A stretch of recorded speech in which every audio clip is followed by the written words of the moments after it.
Oke, selamat datang kembali di kelas keperawatan gerontik. Video pembelajaran kali ini kita akan belajar tentang pengkajian asuhan keperawatan untuk pasien lansia dan juga keluarga dengan lansia. Video ini nanti akan berlanjut sampai ke asuhan keperawatan yang benar-benar sampai dievaluasi. Namun untuk pertemuan kali ini kita hanya akan membahas pengkajian, baik itu pengkajian individu maupun pengkajian keluarga dengan lansia. Sebelum kita masuk ke dalam pengkajian, jadi terlebih dahulu saya akan menyampaikan atau menunjukkan kepada teman-teman model promosi kesehatan yang nantinya akan menjadi panduan kita untuk melaksanakan atau melakukan asuhan keperawatan gerontik atau asuhan keperawatan lansia. Model ini namanya model promosi kesehatan atau kesejahteraan lanjut usia yang mengacu pada teori konsekuensi fungsional. Mungkin sebelumnya di teori-teori penuaan teman-teman sudah mempelajari tentang teori konsekuensi fungsional ini, tapi di sini saya akan menjelaskan lebih dalam tentang teori ini, khususnya teori ini karena ini benar-benar akan menjadi acuan kita ketika melakukan asuhan keperawatan bagi lansia. Secara umum teman-teman bisa lihat di slide ini adalah model promosi kesehatan atau kesejahteraan lanjut usia yang mengacu pada teori konsekuensi fungsional. Jadi yang paling ujung sebelah kiri adalah pengkajian keperawatan. Kemudian pengkajian keperawatan ini akan menghasilkan 3 hal. Yang pertama yaitu faktor terkait usia, kemudian ada yang paling bawah faktor risiko, dan yang tengah itu adalah konsekuensi fungsional negatif. Nah, biasanya konsekuensi fungsional negatif ini terdiri dari masalah ataupun manifestasi klinis yang dirasakan oleh lansia. Nah, sebenarnya konsekuensi fungsional negatif ini muncul karena adanya faktor terkait usia yang ada pada bagian atas dan faktor risiko atau yang dikenal juga dengan faktor eksternal yang ada pada bagian bawah. Jadi makanya selain panah dari pengkajian di sebelah kiri, ada juga panah yang dari atas dan panah yang dari bawah yang menuju ke konsekuensi fungsional negatif ini. Jadi kita akan membahas bagian ini dulu, nanti saya akan masukkan ke dalam contoh supaya teman-teman lebih bisa memahaminya. Jadi dari faktor terkait usia, dari konsekuensi fungsional negatif, dan dari faktor risiko itu keluar panah yang menuju ke intervensi keperawatan. Artinya dari 3 hal yang ada ini, yaitu faktor terkait usia, kemudian konsekuensi fungsional negatif, dan faktor risiko ini, kita harus mencarikan intervensi yang tepat sehingga manifestasi klinis yang dirasakan oleh lansia yang terdapat pada kotak di tengah ini itu dapat diselesaikan. Jadi intervensi yang akan kita cari di intervensi keperawatan ini adalah intervensi yang dapat menyelesaikan masalah yang ada di bagian sebelah kiri ini. Untuk faktor terkait usia itu tidak bisa dimodifikasi karena itu adalah hal yang alami terjadi dari dalam tubuh manusia. Kemudian untuk faktor risiko ini adalah faktor eksternal atau faktor yang berasal dari luar tubuh sehingga masih mungkin untuk dimodifikasi, itu bisa kita carikan intervensi.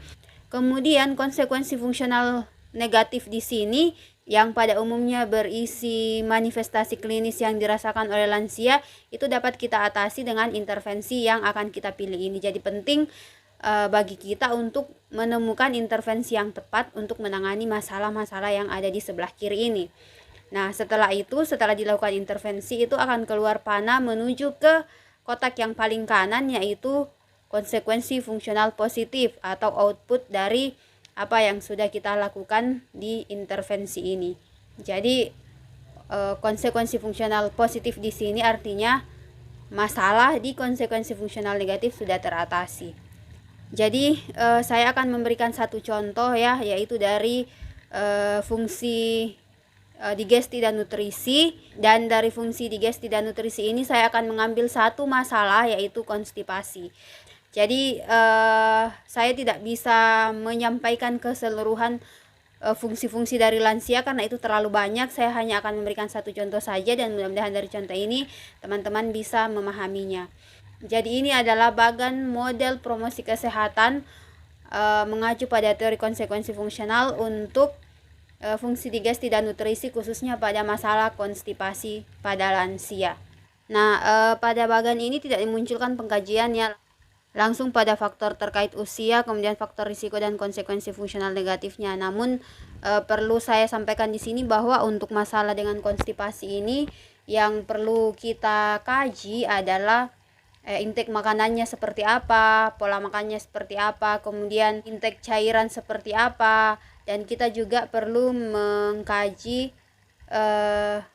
pola buang air besarnya, karena ingat masalah yang akan kita hadapi atau yang akan kita atasi di sini adalah konstipasi. Jadi kita harus mengkaji pola buang air besarnya, dan alangkah lebih baik kalau kita menggunakan instrumen pengkajian yang memang fokus untuk konstipasi. Instrumen yang digunakan adalah Constipation Scoring System atau CSS, yang mana di sini kita akan melihat frekuensi buang air besarnya, kemudian berapa lama lansia duduk untuk kemudian bisa mengeluarkan fesesnya, kemudian bagaimana kenyamanannya saat lansia buang air besar dan sebagainya. Itu semua ada di instrumen untuk pengkajian konstipasi. Nah, itu semua yang perlu kita kaji. Nah, setelah melakukan pengkajian, kemudian kita akan mencari faktor terkait usia yang terjadi pada lansia yang berhubungan dengan konstipasi. Jadi faktor terkait usia atau perubahan terkait usia yang terjadi di sini yang pertama adalah menurunnya sekresi saliva, kemudian yang kedua melemahnya kontraksi usus, yang ketiga menurunnya atau berkurangnya jumlah gigi, kemudian yang keempat berkurangnya produksi mukus atau sekret pada usus besar. Yang keempat adalah kegagalan koordinasi anorektal dan hipertonitas paradoks dari sphincter ani. Jadi ini semua adalah perubahan-perubahan yang terjadi pada lanjut usia, pada fungsi digesti dan nutrisi yang menyebabkan terjadinya konstipasi. Nah, selain faktor terkait usia, ada faktor lain yang memperberat kondisi konstipasi ini, yang kita kenal dengan faktor risiko atau faktor eksternal, yaitu faktor yang berasal dari luar tubuh. Nah, kalau yang tadi faktor terkait usia itu faktor yang memang berasal dari dalam akibat daripada penuaan. Nah, kalau faktor yang berasal dari luar atau faktor risiko atau faktor eksternal, untuk masalah konstipasi ini yang pertama adalah berkurangnya intake makanan yang berserat. Yang kedua, kondisi emosional. Kondisi emosional ini juga ternyata bisa menyebabkan konstipasi. Kemudian efek samping obat-obatan untuk lansia ya. Jadi mungkin ada lansia yang mengkonsumsi obat-obatan yang berefek ke sulit buang air besar. Berikutnya adalah defekasi yang tidak efektif. Defekasi yang tidak efektif ini bisa disebabkan oleh berbagai hal, misalnya kebersihan toilet, kemudian model toiletnya apakah dia model jongkok atau model duduk, kemudian apakah lansia merasa nyaman ketika berada di toilet dan sebagainya. Kemudian bisa juga disebabkan oleh penyakit lain yang bisa menyebabkan konstipasi atau yang kita kenal dengan konstipasi sekunder, seperti misalnya ada obstruksi pada kolon, mungkin karena ada tumor dan sebagainya. Nah, dari faktor terkait usia dan faktor risiko yang sudah saya jelaskan tadi, ini akan muncul yang namanya konsekuensi fungsional negatif, yaitu konstipasi. Nah, apa intervensi yang kemudian bisa kita lakukan untuk menangani konstipasi ini? Nah, selain konstipasi itu sendiri, yang perlu kita lihat juga adalah faktor risiko. Kenapa faktor risiko? Karena faktor risiko ini masih mungkin untuk dimodifikasi. Oke, coba kita perhatikan intervensi yang coba ditawarkan pada bagian ini. Yang pertama adalah exercise atau aktivitas fisik. Ini dipercaya, bukan hanya dipercaya sih, sudah melalui penelitian bahwa latihan ataupun aktivitas fisik ini bisa untuk menurunkan atau mengurangi terjadinya konstipasi. Yang kedua adalah diet tinggi serat. Nah, seperti tadi yang kita lihat di faktor risiko itu salah satunya adalah berkurangnya intake makanan yang berserat. Sehingga salah satu solusi untuk mengatasi konstipasi ini adalah diet tinggi serat. Kemudian yang kedua adalah intake cairan yang adekuat. Ternyata intake cairan yang adekuat juga dapat mengatasi konstipasi. Selanjutnya yang bisa dilakukan juga adalah memberikan masase abdomen. Kebetulan memberikan masase abdomen pada lansia dengan konstipasi ini adalah hasil penelitian saya sendiri. Jadi saya percaya dan saya sudah membuktikan sendiri bahwa dengan melakukan masase abdomen dengan catatan konstipasinya adalah konstipasi primer, itu akan efektif untuk mengurangi atau mengatasi masalah konstipasi. Nah, selain masase abdomen, ada satu lagi yang juga sudah saya buktikan sendiri, yaitu dengan kalau saya bahasakan, bahasanya adalah latihan eliminasi, atau mungkin kalau kita keren-kerenkan sedikit bahasanya menjadi toilet training.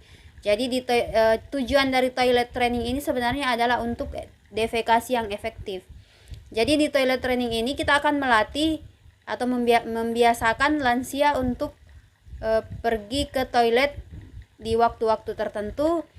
Kemudian toiletnya itu harus yang duduk. Kenapa harus duduk? Karena apabila toiletnya jongkok itu lansia sangat berisiko untuk jatuh. Selain itu, walaupun lansianya dalam posisi duduk atau toilet duduk, di bawah kakinya itu diberikan penyangga kurang lebih 8 cm. Nah, contohnya bisa teman-teman lihat seperti ini. Nah, kenapa harus diberikan penyangga? Karena kalau diberikan penyangga, sfinkter ani tetap bisa terbuka. Karena kalau misalnya seseorang itu benar-benar duduk, sebenarnya sfinkter ani itu tertutup. Nah, ini sudah lansia, sfinkter aninya tertutup pula, itu akan menyebabkan dia sulit untuk mengeluarkan feses. Oleh karena itu, agar sfinkter ani tetap terbuka atau terbuka pada saat lansia ingin buang air besar, maka bagian kaki ini harus ditinggikan. Jadi posisinya mirip-mirip dengan posisi jongkok. Teman-teman bisa lihat gambarnya.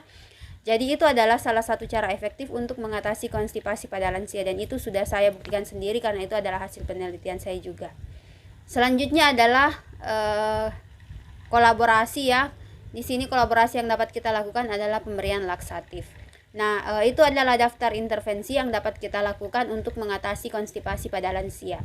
Kemudian yang terakhir keluar outputnya, yaitu konsekuensi fungsional positif, atau dalam hal ini lansia bebas dari konstipasi. Jadi seperti itu kira-kira gambaran bagaimana teori konsekuensi fungsional memiliki andil yang sangat besar dalam asuhan keperawatan gerontik. Semoga teman-teman bisa memahami penjelasan saya ini, dan pada video berikutnya kita akan mulai melakukan pengkajian atau belajar mengkaji lansia, baik lansia sebagai individu maupun keluarga yang memiliki lanjut usia. Baik, terima kasih untuk perhatian teman-teman dan sampai jumpa di video selanjutnya.